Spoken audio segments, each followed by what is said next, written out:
Selamat datang di video pembelajaran penggunaan ultrasonografi standar klinik atau USG dan USG Doppler yang akan diaplikasikan atau diterapkan pada manekin Phantom.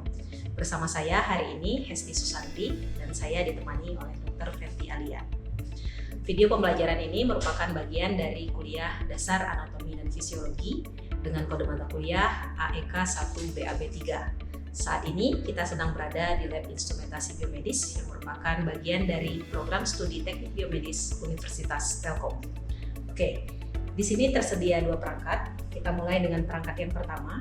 Perangkat pertama ini merupakan USG standar klinik yang bisa menghasilkan gambar atau citra dua dimensi atau yang dikenal sebagai citra bimod.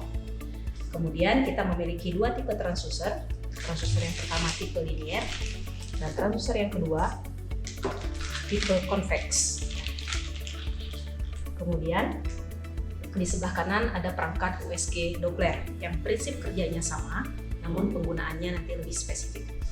Oke, kemudian yang ketiga di sini kita punya ultrasonic gel yang fungsinya sebagai penyama impedansi akustik antara transducer dengan permukaan kulit atau permukaan tubuh pasien.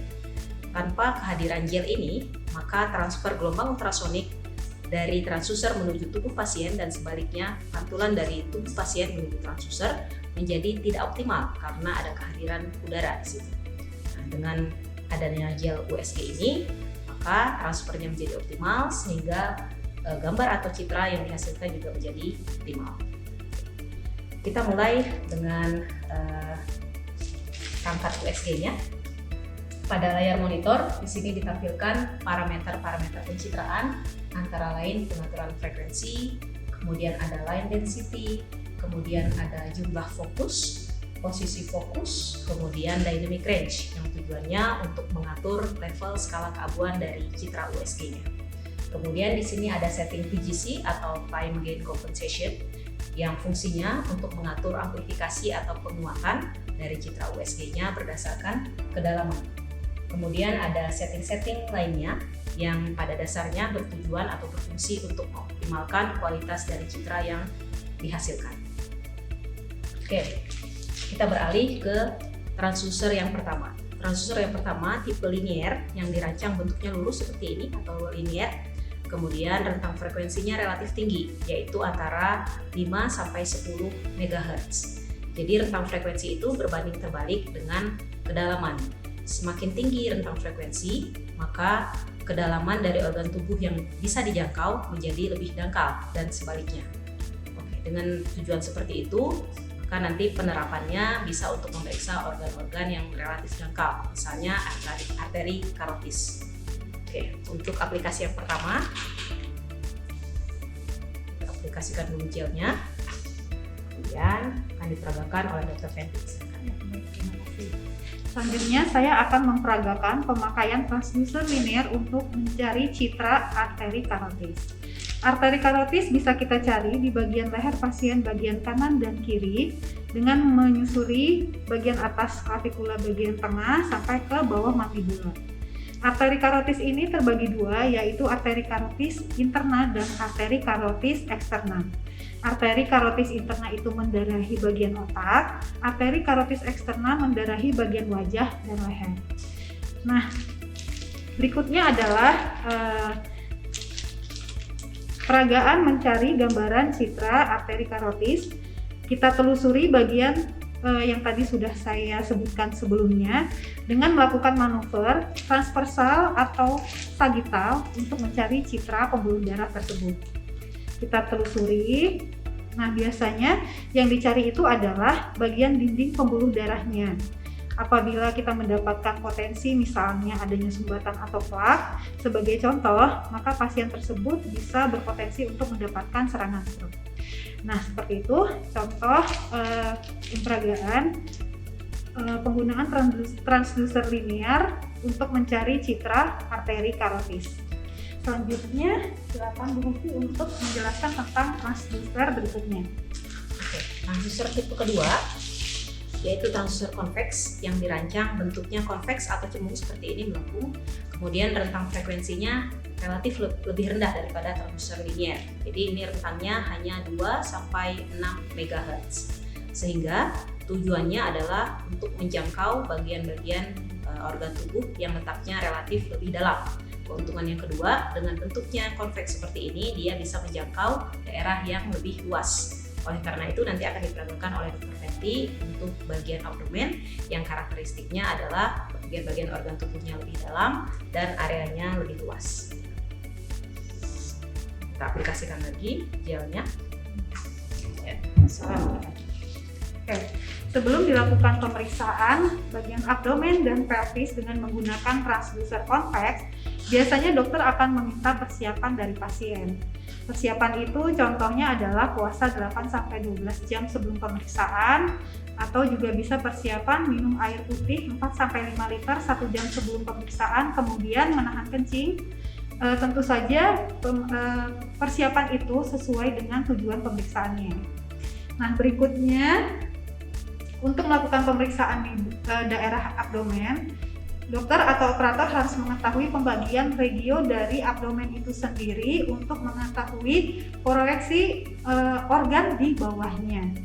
Nah, sebagai contoh di sini ada regio epigastrium, yaitu dari bagian tengah abdomen ke atas di bawah processus xiphoideus dari tulang dada. Nah, di bagian ini kita juga bisa melakukan manuver transversal atau sagittal dari transducer konveks ini untuk mencari citra yang diinginkan. Nah, contohnya kita mencari di bagian epigastrium ini, kita bisa mendapatkan citra dari bagian liver atau sedikit jantung. Nah, kemudian kita bisa menelusuri bagian bawah dari tulang kosta atau tulang iga bagian kanan untuk mencari citra bagian liver lainnya.